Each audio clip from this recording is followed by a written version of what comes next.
El aparato respiratorio se vale de diferentes mecanismos de defensa organizados de manera escalonada con el propósito de evitar que las noxas externas alcancen y dañen los tejidos internos, provocando enfermedades respiratorias.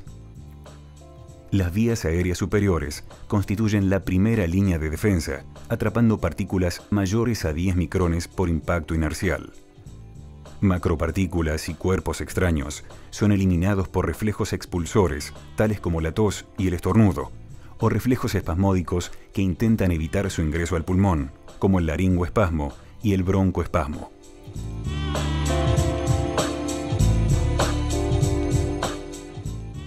Las partículas entre 10 y 5 micrones logran penetrar en las vías aéreas inferiores, depositándose por impacto inercial en las bifurcaciones bronquiales, mientras que las menores a 5 micrones decantan por sedimentación gravitacional en la superficie bronquial.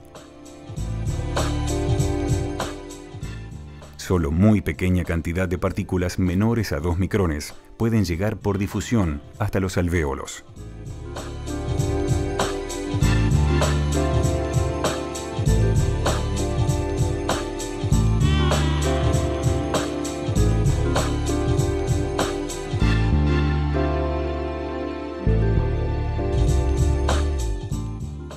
La segunda barrera física la forma el moco que reviste el epitelio respiratorio, evitando la entrada de toxinas y gérmenes al interior de la mucosa, de modo que la pérdida de la integridad del mismo predispondrá a las infecciones. Esparcidos en la mucosa bronquial se encuentra el tejido linfático asociado a los bronquios, constituidos por linfocitos y plasmocitos revestidos de células linfoepiteliales que sintetizan inmunoglobina A secretoria. El epitelio respiratorio cilíndrico pseudoestratificado consta de 7 tipos celulares: las células caliciformes productoras de moco, las células ciliadas responsables del clearance mucociliar, las células en cepillo tipo 1 que producen el líquido periciliar, las células en cepillo tipo 2 precursoras de las anteriores, células basales con gránulos neurotransmisores que envían estímulos a través de prolongaciones entre las células epiteliales, regulando su funcionamiento, y las células basales indiferenciadas, generadoras de todas las anteriores. Además, hay algunas células de clara, productoras de surfactante. Las partículas que alcanzan la superficie bronquial quedan atrapadas en la capa de moco gel secretados por las células caliciformes y las glándulas tubuloacinosas de la submucosa. Existe una célula caliciforme por cada 30 cilíadas y una glándula submucosa por milímetro cuadrado de superficie tráqueo-bronquial. Las células caliciformes acumulan glóbulos de moco en su región apical. Ante estímulos irritantes, liberan bruscamente la totalidad de glóbulos de moco junto con la porción apical de la célula, quedando luego vacías, iniciando nuevamente el ciclo. La capa de moco gel flota sobre una capa de sol líquido formada por agua y sales, producido por diversos canales iónicos acoplados a la membrana plasmática de la superficie epitelial. Esta capa sol constituye el líquido periciliar dentro del cual baten libremente las cilias. Las cilias baten a una frecuencia entre 10 y 14 ciclos por segundo en sentido proximal, pasándose las partículas de moco una a las otras a la manera de oleaje, a una velocidad promedio de 1 centímetro por minuto. Este sistema es responsable del clearance mucociliar, que determina el transporte de moco junto con las partículas en él atrapadas hacia las fauces, donde serán imperceptiblemente deglutidos.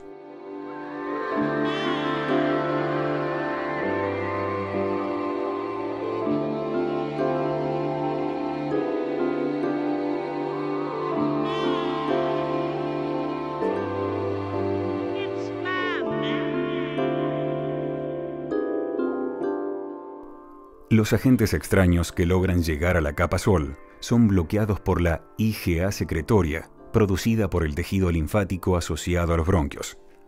Los linfocitos y plasmocitos sintetizan la IgA y las células linfoepiteliales le adosan la pieza secretoria que brinda estabilidad al anticuerpo, impidiendo que sea degradado por las enzimas de superficie. La IgA secretoria neutraliza toxinas y bloquea receptores de reconocimiento de microorganismos, impidiendo que puedan adherirse a las células epiteliales.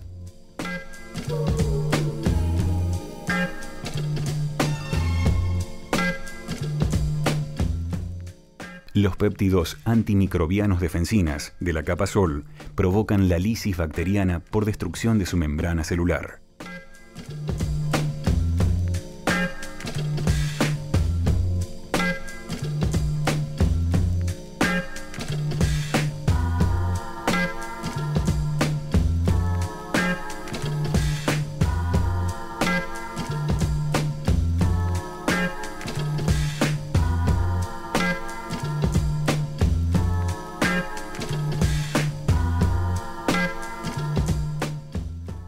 Cuando las noxas externas alcanzan al epitelio, son captadas y destruidas por la respuesta inmune innata inespecífica responsable de la inflamación. Los virus se unen a receptores de reconocimiento de la membrana epitelial, como los tipo TOL, TLR y otros.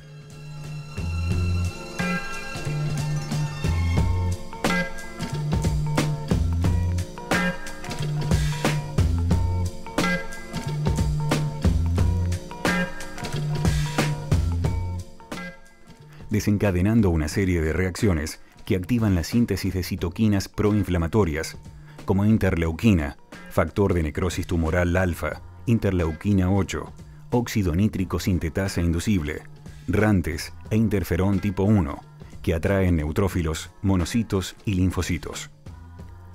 Los virus, a su vez, ingresan a la célula epitelial, introducen su material genético en el núcleo, apoderándose de los sistemas de síntesis proteica de la célula, para realizar su replicación con destrucción celular y diseminación a otras células epiteliales.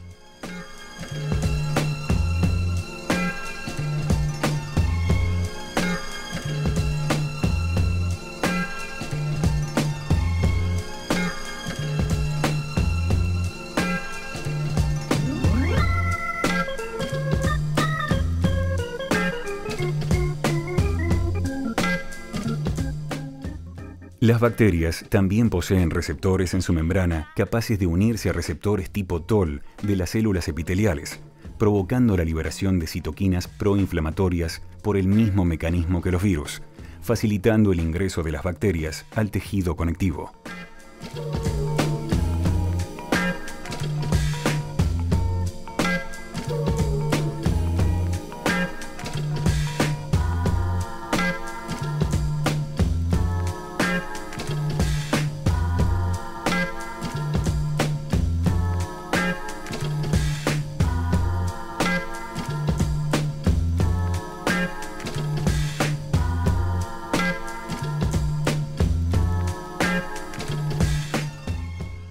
Por otra parte, el humo del cigarrillo constituye la mayor fuente de moléculas oxidantes que puede ingresar al pulmón. La nicotina del tabaco exacerba además los procesos oxidativos. Por medio de la oxidación directa de lípidos y proteínas de la membrana celular, se inicia de manera similar la liberación de citoquinas y leucotrieno B4, que atraen más neutrófilos.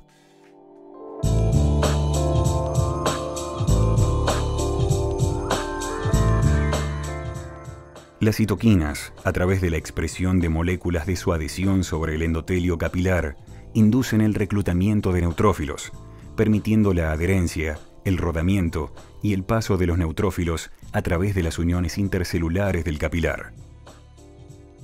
Una vez en el sitio de injuria, los neutrófilos fagocitan los virus y las bacterias que quedarán incorporados como fagosomas. Los lisosomas celulares fusionan su membrana con los fagosomas, volcando las enzimas líticas en su interior y destruyendo los microorganismos fagocitados.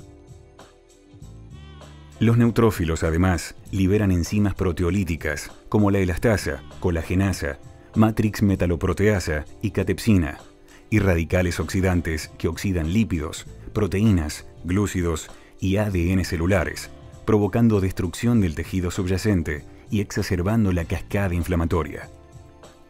El estrés oxidativo conduce al daño celular, activando la muerte celular programada o apoptosis de las células endoteliales y leucocitos. Normalmente el organismo humano cuenta con mecanismos antiproteasas, como la alfa-1 antitripsina y el inhibidor leucoproteasa secretorio, y mecanismos antioxidantes, como el glutatión y enzimas como superóxido dismutasa y catalasa, tendientes a contrarrestar estos efectos.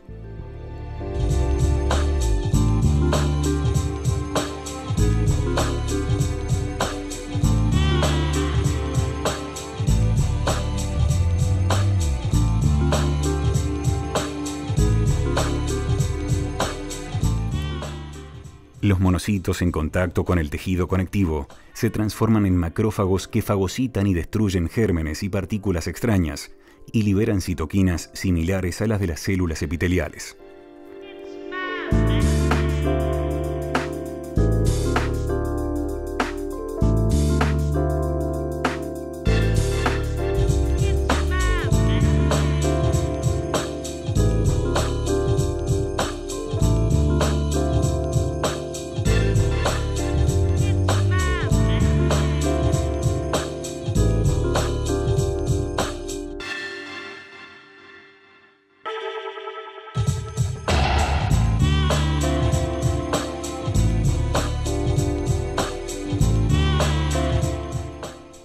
Los linfocitos natural killer destruyen las células infectadas y producen interferón gamma, el agente antiviral más potente del cuerpo humano, que activa a los macrófagos para eliminar gérmenes fagocitados y protege a las células de la infección viral.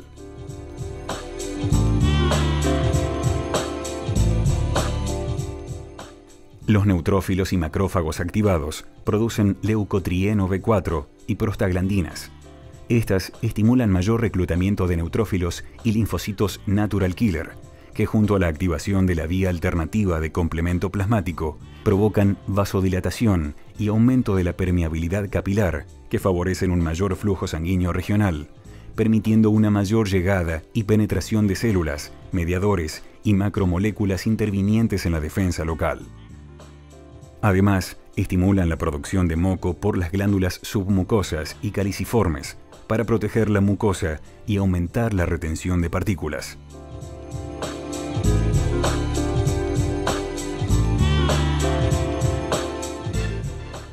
Células dendríticas subepiteliales y macrófagos fagocitan gérmenes y partículas y presentan los antígenos correspondientes a los linfocitos TCD4, helper o cooperadores.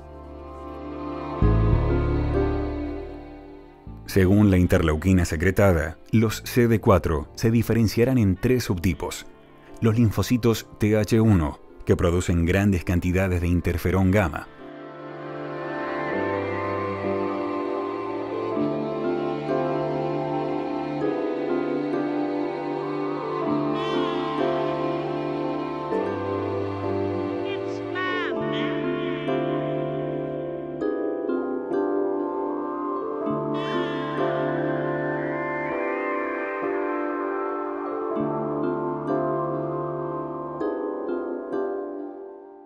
Los linfocitos Th2, responsables de la respuesta inmune adaptativa o específica, con estimulación de los linfocitos B, productores de anticuerpos, y los linfocitos B de memoria.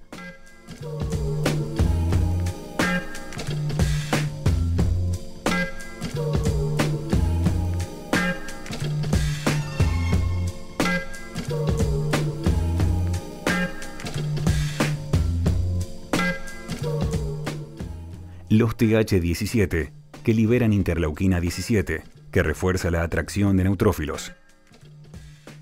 Cuando la agresión es sostenida o de gran magnitud, el desbalance de los sistemas proteasas-antiproteasas y oxidantes-antioxidantes conducen a un proceso de inflamación crónica con alteración de la histoarquitectura del pulmón, que conduce a la enfermedad broncopulmonar crónica.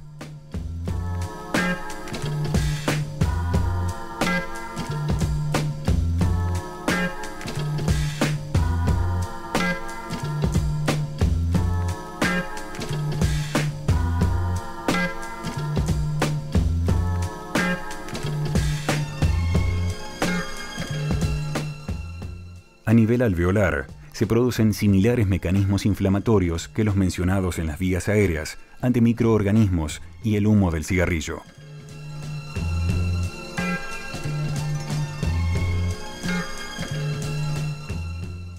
Los microorganismos se unen a receptores de reconocimiento tipo TOL de los neumocitos 2 y activan la síntesis de citoquinas inflamatorias, conduciendo al reclutamiento de neutrófilos y toda la cascada inflamatoria inespecífica, con el desbalance proteasas-antiproteasas y oxidantes-antioxidantes que lleva al daño alveolar.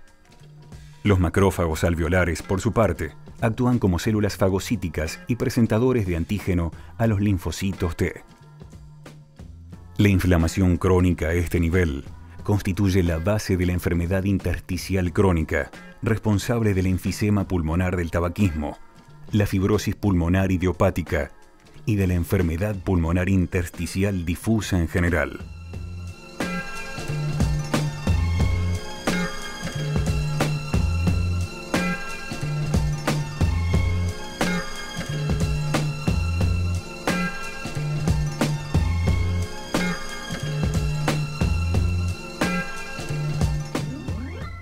Efecto de la N-acetilcisteína. El pulmón es el único tejido del organismo directamente expuesto a altos niveles de oxígeno, por los cuales ha desarrollado eficientes mecanismos antioxidantes para protegerse de los oxidantes exógenos, como el oxígeno y el humo del cigarrillo, y los endógenos generados por la inflamación. Entre las moléculas antioxidantes más importantes del organismo están el aminoácido cisteína, el péptido glutatión, las proteínas ligadoras de metales como la albúmina, la transferrina, la ferritina, la ceruloplastimina, la lactoferrina y la etalotioleína. Entre las enzimas antioxidantes, la superóxido dismutasa y catalasa, y entre las vitaminas, la C y la E. El moco respiratorio es rico en cisteína. El líquido periciliar contiene gran cantidad de glutatión, el principal antioxidante intra- y extracelular del organismo.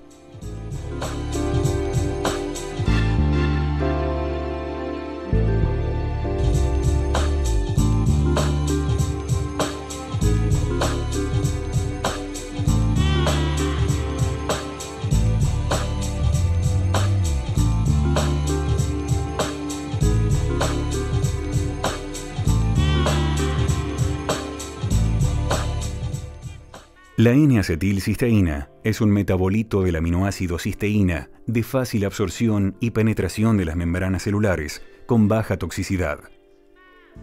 Debido a sus características bioquímicas, presenta las siguientes propiedades terapéuticas. Actúa como mucolítico al romper los puentes de disulfuro de los mucopolisacáridos y los despolimeriza, por lo que fluidifica el moco, disminuyendo su viscosidad. Tiene acción antioxidante directa por su grupo tiol libre, capaz de reaccionar con los grupos electrofílicos de las moléculas oxidantes liberadas por los neutrófilos, macrófagos y células epiteliales activadas, e indirectamente como precursor de la síntesis de glutatión por el epitelio, un tripéptido formado por ácido glutámico, cisteína y glicina, principal molécula antioxidante del organismo.